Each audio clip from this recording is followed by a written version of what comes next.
Hai guys, terima kasih sudah mengklik video ini.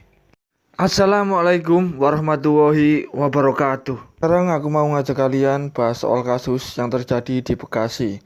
Yang mana ini kasus yang menimpa seorang wanita pengusaha ayam goreng asal Bekasi, yang semuanya ini tragis sekali ya. Dimana dia ini tuh harus habis di tangan karyawannya sendiri. Oke lah, kayak gimana kisah dan kasusnya, langsung aja kita bahas. Tapi sebelum itu, marilah kita posisikan diri kita senyaman mungkin. Dan kalau ada cemilan, siapkan cemilan kalian. Nah, kalau sudah, inilah pembahasannya. Mahendra Intan Melinda, atau yang biasa dipanggil Intan, yang tinggal di wilayah Sukakarya, Bekasi. Dia itu tinggal dengan suaminya dan juga dengan satu anak yang masih balita, yang tidak lain adalah anaknya sendiri yang saat itu masih berusia 1,5 tahun.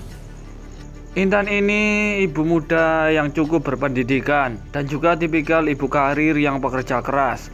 Dia itu lulusan Universitas Bhayangkara Jakarta, jurusan ilmu komunikasi.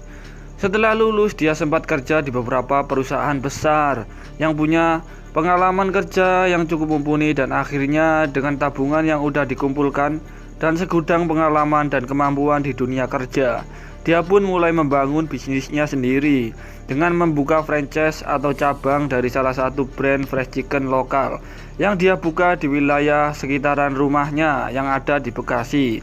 Yang ternyata franchise-nya pun berjalan lancar dan cukup menghasilkan uang. Setelah sukses di franchise pertamanya, dia buka franchise lagi sampai akhirnya di tahun 2023 ini dia udah buka 3 franchise. Itu di wilayah Bekasi dan juga mempunyai beberapa karyawan sendiri di setiap gerainya. Pokoknya di sini Intan terbilang sukses banget menjalankan bisnisnya, apalagi di usianya yang masih muda. Selain itu, dia pun terbilang orang yang dermawan karena sering bagi-bagi rezeki setiap hari Jumat untuk anak-anak yatim yang ada di sana. Jadi semuanya kejadian ini bermula saat itu gerai ketiganya ini masih kekurangan karyawan, dan juga itu sempat curhat ke temannya soal sulitnya menemukan karyawan yang jujur. Yang padahal saat itu Intan ini udah berusaha baik ke semua karyawannya, sampai dia pun ini dianggap bos yang ramah, bahkan suka bercanda dengan karyawan-karyawannya supaya karyawannya nggak takut dan tegang gitu sama dia. Tetapi dibalik itu semua, Intan ini juga bos yang tegas, cerewet, dan terkadang belak-belakan kepada karyawannya kalau karyawannya kerjanya nggak bener. Jadi soal kekurangan karyawan di geria ketiganya ini, Intan tetap berusaha nyari karyawan baru, sampai dia pun mengiklankannya tawaran kerja itu di Facebook, yang ternyata ada yang mau ngelamar tuh. Ya akhirnya dia terima gitu untuk ditugaskan di gerai ketiganya. Yang pertama namanya adalah Muhammad Agustian, yang masih berusia 15 tahun, yang berasal dari Cikampek, Jawa Barat. Dan dia itu langsung pergi ke Bekasi nemuin Intan setelah dia diterima kerja di gerai ketiganya ini. Yang kedua, Heri Kurniawan, yang berusia 21 tahun, yang tinggal di Subang, Jawa Barat. Dia juga sama nih, yang langsung merantau ke Bekasi setelah diterima kerja di gerai ketiganya Intan. Jadi mereka berdua pun di sini baru kenal, sampai mereka pun tinggal di satu kos yang sama. Mereka diperintahkan langsung kerja setelah sehari sampai di Bekasi dan ketemu Intan, yang mana tugas mereka juga ini terbilang gampang, yang cuma siapkan sajian ayam goreng dan melayani pelanggan. Tapi sejak hari pertama mereka kerja, ternyata mereka itu sering banget melakukan kesalahan-kesalahan nih menurut Intan. Karena mereka ini nggak melakukan apa yang kayak disuruh Intan, yang padahal mereka ini sudah dibimbing oleh karyawan-karyawan lama yang ada di situ. Karena di situ ada beberapa karyawan lain yang lebih dulu kerja. Namun kedua karyawan baru ini selalu beda gitu loh dengan apa yang karyawan lama dan Intan perintahkan. Sebenarnya ini normal, karena mereka juga memang karyawan baru yang memang masih banyak bingungnya karena masih proses adaptasi juga. Nah, cuma karena ini Intan yang tegas banget dan juga belak-belakan, mereka pun mulai sakit hati dengan Intan. Apalagi Intan ini sempat mengancam akan memotong gaji mereka berdua. Di hari-hari selanjutnya mereka berdua ini sempat ngelakuin kesalahan yang cukup fatal karena uang yang mereka setor itu kurang, tidak sesuai dengan yang seharusnya. Yang memang ini ngebuat Intan ini benar-benar marah banget sampai lagi-lagi mengancam akan memotong gaji mereka berdua untuk menutupi kerugiannya. Disinilah yang masih di hari ketiga mereka kerja di situ, mereka berdua pun ini benar-benar marah dan sakit hati banget kepada Intan. Bahkan sampai mereka berdua ini mulai merencanakan untuk menghabisi si Intan ini. Kalau memang nanti ada celah gitu untuk mereka melakukannya. Masuk ke hari kelima, tepatnya di tanggal 16 Februari 2023. Mereka ini pun benar-benar menjalankan apa yang sempat mereka rencanakan. Yang mana disinilah hari yang benar-benar naas bagi Intan ini. Yang mana di hari itu Heri dan Agustian masuk shift pagi, jadi mereka datang lebih dulu dari Intan yang baru nyampe di gerainya itu jam 8.30 pagi. Yang saat itu Intan datang ke gerainya membawa anaknya, dan saat itu gerai atau toko masih belum buka karena pagi banget. Nah, Intan ini masuk gitu ya ke tokonya dan nutup lagi tuh pintu tokonya karena takut anaknya keluar. Karena di depan tokonya itu memang langsung jalan gede. Heri dan Agustian yang sadar kondisinya masih sepi memang mendukung banget untuk mereka melakukan aksinya karena di situ cuma ada mereka berdua dan juga Intan. Mereka pun mulai nih menjalankan rencana mereka yang saat itu sedang ada di dapur di bagian belakang rukonya. Langsung memanggil Intan yang sedang ada di ruang depan tuh dengan anaknya. Intan pun langsung ke belakang. Begitu nyampe di dapur, Heri langsung memukul kepala Intan dengan tabung gas melon. Refleks Intan pun melawan dan sempat teriak. Mereka pun langsung membekap mulutnya Intan karena takut ada yang dengar karena di depan rukonya itu langsung jalan gede yang biasanya ramai dan rukonya juga berbagi dinding kayak gini nih dengan ruko di sebelahnya. Nah, jadi kalau Intan ini sampai teriak, suaranya itu pasti buat sekitar gaduh, makanya mereka ini ngebekap Intan sekuat tenaga. Mereka sambil ngebekap Intan, Heri pun menyuruh Agustian ini memukul lagi kepalanya pakai tabung gas melon. Tapi tetap aja Intan ini masih belum KO, yang bahkan masih berusaha memberontak. Terus Heri pun ini menyuruh Agustian ini untuk memegang badannya Intan. Kali ini Heri lah yang gantian memukul kepalanya Intan pakai tabung gas melon ini 2 kali, tapi tetap aja Intan masih bisa bergerak. Saat mereka berdua ini sedang panik, tiba-tiba ada satu warga nih yang mengetuk pintu rukonya. Karena tadi Intan ini sempat teriak sesaat sebelum dibekap. Nah, warga yang datang ini itu datang karena dengar suara teriakan cewek dan suara gaduh dari dalam ruko. Karena yang dihantamkan itu tabung gas melon, jelas suaranya pasti gede banget. Dengan keadaan panik, Heri pun bukain pintu dan bilang ke orang yang ngetok itu kalau di dapurnya itu kemasukan ular, yang membuat warga yang ngetok itu pun jadi takut dan menghindar yang langsung pergi gitu aja. Setelah itu mereka pun menutup dan menggembok pintu depan supaya nggak ada orang yang masuk.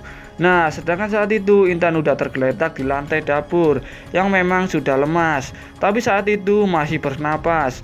Disinilah Heri pun langsung mengeksekusi, memukul kepalanya memakai tabung gas tersebut sebanyak 4 kali sekuat tenaganya sampai kepalanya pun itu benar-benar hancur.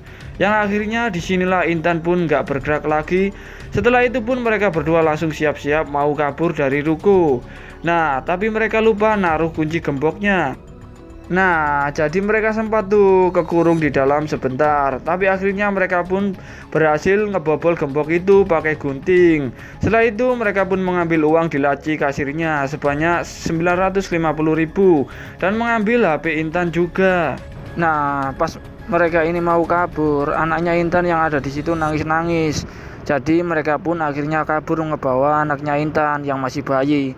Karena mereka takut nanti warga datang ke ruko itu karena dengar anaknya yang sedang nangis-nangis. Makanya akhirnya mereka ini ngebawa anaknya Intan ini.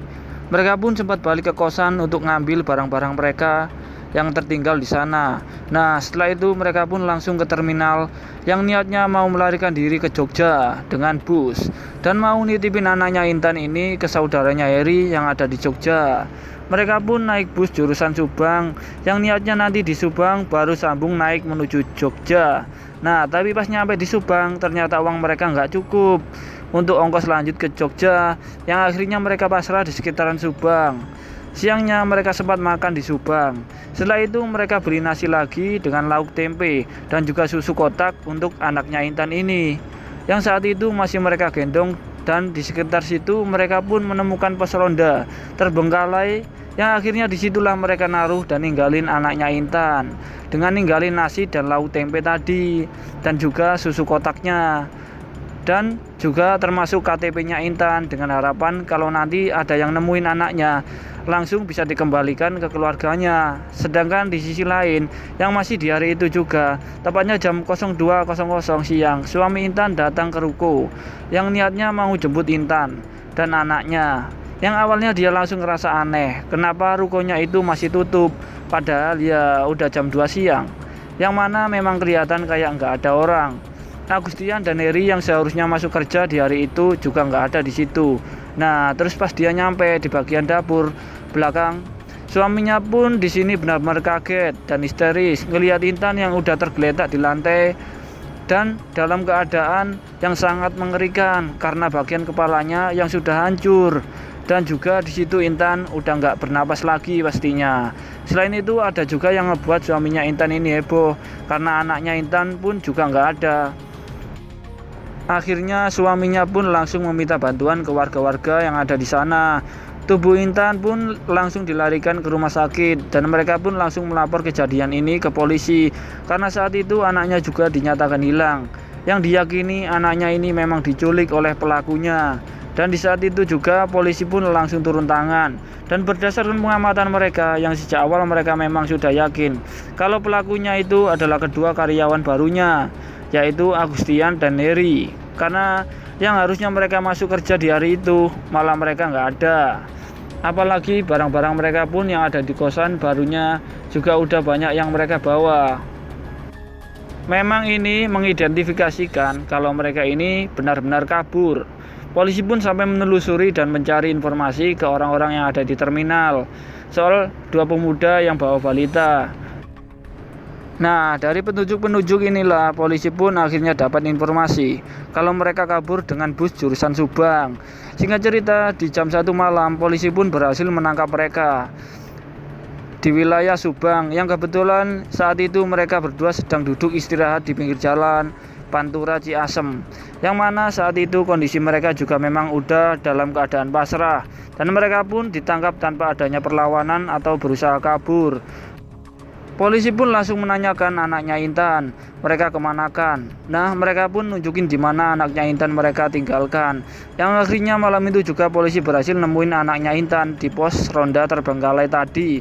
Pas ditemukan anaknya Intan ini dalam kondisi lemas karena kelaparan. Karena anaknya Intan ini harusnya masih nyusu ya. Malah mereka tinggalin dengan nasi lauk tempe yang udah pasti nggak ngebantu. Ya mungkin karena mereka juga udah panik ya, ditambah situasi yang mereka juga terbatas saat itu. Tapi syukurnya anaknya Intan ini ditemukan dengan kondisi sama sekali nggak ada cedera apapun. Itu pun udah syukur banget. Terus polisi pun ngebawa anaknya Intan ini ke Bekasi, dan paginya mereka pun ngembaliin anaknya ke keluarganya. Semua keluarganya nangis haru saat anaknya Intan ini sudah dibawa kabur oleh kedua pembunuhnya masih ditemukan dalam keadaan selamat, sehat, bahkan nggak ada luka apapun. Sedangkan di sisi lain, Agustian dan Heri pun itu langsung diperiksa polisi dan juga diinterogasi pastinya. Yang akhirnya disinilah mereka pun mengakui, mulai dari gimana kronologinya sampai motifnya, yang ternyata mereka ngelakuin ini semua karena dendam dengan Intan yang sebagai bos barunya yang udah buat mereka sakit hati selama 5 hari kerja. Sampai akhirnya mereka pun membangun niat dan merencanakan ini semua sejak 3 hari pertama kerja. Tapi janggal banget gak sih? Menurut kalian, masa sih baru 5 hari kerja dendamnya udah sampai segitu? Yang seolah-olah ini dendam kayak dendam seumur hidup. Nah, tapi kalau bukan dendam karena apa dong? Kalau motifnya perampokan kayaknya enggak, karena memang enggak ada barang berharga atau uang gitu yang mereka larikan. Tapi enggak bisa dipungkiri sih, mereka berdua ini masih punya hati gitu loh. Setidaknya untuk anaknya Intan yang tetap mereka pikirkan makanannya.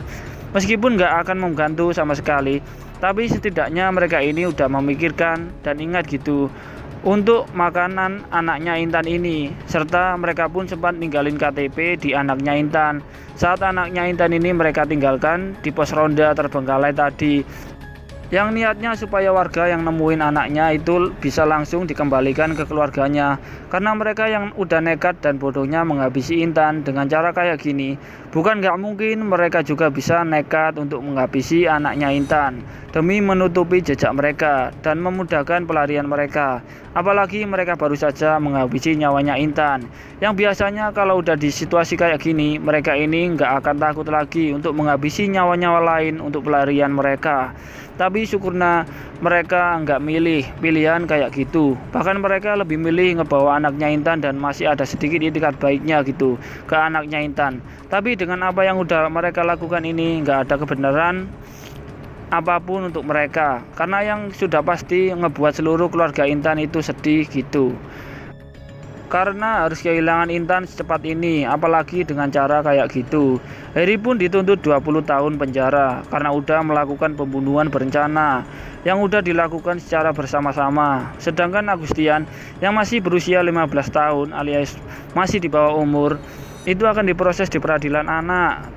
Tapi sampai sekarang aku masih belum nemu soal vonis hukumannya secara pasti kayak gimana. Sementara Intan akhirnya dimakamkan di tanggal 17 Februari 2023 yang dimakamkan di dekat rumahnya yang ada di Bekasi. Jadi inilah kasus yang sudah dialami Intan yang telah dihabisi oleh kedua karyawan barunya. Jadi sekarang gimana nih menurut kalian soal kasus ini? Logis atau enggak sih menurut kalian? Kalau mereka melakukan ini hanya karena dendam, sedangkan mereka baru saja kerja 5 hari loh. Bagaimana pendapat kalian? Komen aja di bawah. Karena aku penasaran banget nih dengan pendapat kalian. Dan dari kasus ini kita bisa mengambil pelajaran agar lebih menghargai orang lain dengan cara menjaga kata-kata kita agar tidak melukai hati orang lain. Dan jika terlanjur memakan omongan yang membuat kita sakit hati, lebih baik kita bersabar dan menahan diri. Terima kasih sudah menonton video ini. Dan inilah Adi Story. Terima kasih.